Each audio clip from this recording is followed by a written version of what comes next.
dans le cadre de la notion de guerre et de musulmans, même si on aimerait vraiment aborder des choses un peu plus sympathiques, quoi. Mais les Arabes à l'époque, donc les Arabes polythéistes, on parle des Arabes sous l'ère du prophète de l'islam, avaient un code. On pourrait penser que c'est un code de l'honneur, une sorte de code de l'honneur, qui était un code de guerre. C'est-à-dire qu'on devait respecter un certain nombre de règles pour se faire la guerre. Alors, on aurait dit que le saint prophète Mohammed sallallahu alayhi wa sallam aurait violé toutes ces règles-là, mais déjà on peut voir un élément de réponse dans ce que vous avez dit, c'est que la guerre est nécessairement défensive. Donc, plus respectueux que ça, je pense que déjà c'est difficile de faire. Mais peut-être que vous pourriez nous éclairer un peu plus sur ça. Je vais tout d'abord mentionner un des écrits du professeur John Hopkins Denison. Et ce qu'il déclare de l'époque comment étaient les Arabes avant à l'arrivée des musulmans. Donc il décrit que le monde civilisé était au bord du chaos. Il dit également que c'était une époque tragique où la civilisation, tel un arbre gigantesque dont le feuillage s'était étendu au-dessus du monde et dont les branches avaient porté les fruits dorés des arts, des sciences et de la littérature, chancelait maintenant sur son tronc pourri. Donc, la situation des Arabes à l'époque, avant l'islam, donc quand on dit que c'était, on a violé, le sallam a violé le code de guerre chevaleresque des Arabes, il faut aussi prendre en compte que il ne faut pas oublier la guerre de Bassous. C'était quoi la guerre Bassous? C'était, et c'est même un peu comique également, c'est qu'un Arabe a dit il y avait un nid d'oiseaux.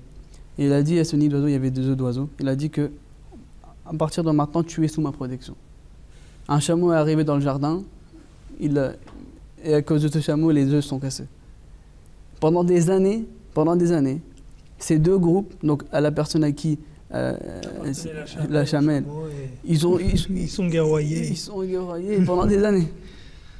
Donc si on appelle ça le code de guerre chevaleresque des Arabes, eh bien, les personnes qui accusent vraiment l'islam de faire ça, c'est vraiment des personnes qui n'ont pas lu l'histoire. Et également, il faut savoir que le saint prophète sallam, après la guerre de Uhud, ce qui s'est passé, c'est que Hinda, donc qui voulait impérativement tuer Hamza, qui était l'oncle du saint prophète sallam. Donc après la guerre Uhud, le saint sallam est parti le chercher où il était. Quand il est parti le voir, il a vu que il avait arraché son foie, son cœur. Hinda, donc elle avait arraché son cœur. Donc le corps de l'oncle sallam était mutilé. Et donc Abu Sufyan, qui était l'un des chefs des musulmans, il arrive, il a dit que ça ne me satisfait pas et je n'ai ni interdit de mutiler vos cadavres et je m'en soucie guère. Et quand les compagnons du sallam ils ont entendu cela, ils étaient vraiment énervés. Et le sallam était vraiment attristé de voir l'état du corps de son oncle, comme ça. Il était désemparé. Mais le sallam il a dit aux musulmans que vous ne devez pas commettre, vous ne dites rien et ne vous souciez pas de ce que ces gens disent. Parce que quand ils ont mutilé le corps, ils ont commencé à dire regardez, on a fait ça, etc. Donc le sallam il a dit il faut que vous patientez. Et je vais aussi vous mentionner donc quand on parle, j'ai choisi des récits de califes afin de vraiment prouver c'est quoi un calife. Donc Abu Bakr Siddiq radiyallahu anhu, qu'est-ce que lui il a dit à propos de, donc il a rappelé aux musulmans après la mort du sallam, il rappelait le code de guerre que le saint sallam avait mentionné. Donc il dit aux gens, je présente devant vous 10 règles, apprenez-les bien. Ces règles doivent être respectées sur le champ de bataille. Donc il dit, ne commettez pas de trahison, ne vous écartez pas du droit chemin, vous ne devez pas mutiler les cadavres, ne tuez pas d'enfants, pas de femmes, pas d'hommes âgés, n'apportez aucun mal aux Arabes, il ne faut pas non plus les brûler, en particulier ceux qui sont fructueux, ne tuez pas le troupeau de l'ennemi, sauf pour votre nourriture. Donc ça c'était le code de guerre qui nous ont été présentés par le saint prophète sallallahu alayhi wa sallam. À de tels gens, comme j'ai mentionné, que la guerre de Bassous. Donc c'était vraiment des personnes qui se chamaillaient pour rien du tout. Et encore une fois, il y a des versets du Coran qui mentionnent ces principes de guerre. Quels sont ces versets? Je vais en mentionner quelques-uns. Donc chapitre 16, verset 127, Allah le Tout-Puissant ordonne aux musulmans de ne pas dépasser les limites ou de transgresser pendant la guerre. Allah dit que toute punition doit être équivalente au tort enduré. Chapitre 9, verset 4, le 50 stipule que si les idolâtres ne sont pas montrés agressifs et demandent et ont respecté les termes de leurs engagements, alors les musulmans doivent respecter tous leurs pactes qu'ils ont fait avec eux. Si, après, il y a un autre verset qui dit que si, donc, comme le verset que j'avais, il y a un verset dans le Coran qui dit que le musulman n'a même pas le droit de commencer une guerre. Il prend les armes quand on l'attaque. Donc, quand c'est le parti adverse qui a commencé la guerre vous demande la réconciliation, vous demande la paix, et ben vous êtes obligé de lui donner la paix.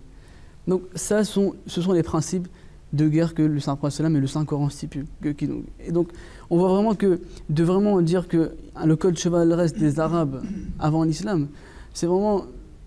Je ne sais pas d'où la personne a vraiment trouvé la question, et il faut vraiment y aller de l'avant. Parce que, comme j'ai dit, que le professeur John Hopkins Denison a vraiment dit que l'arabe, la société, quand on parle de la société, ou même pas une société, je veux dire, les Arabes avant l'islam, ils étaient vraiment très loin de la civilisation.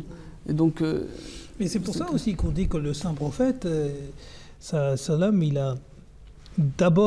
a changé l'état de ces personnes de bêtes sauvages à un être humain.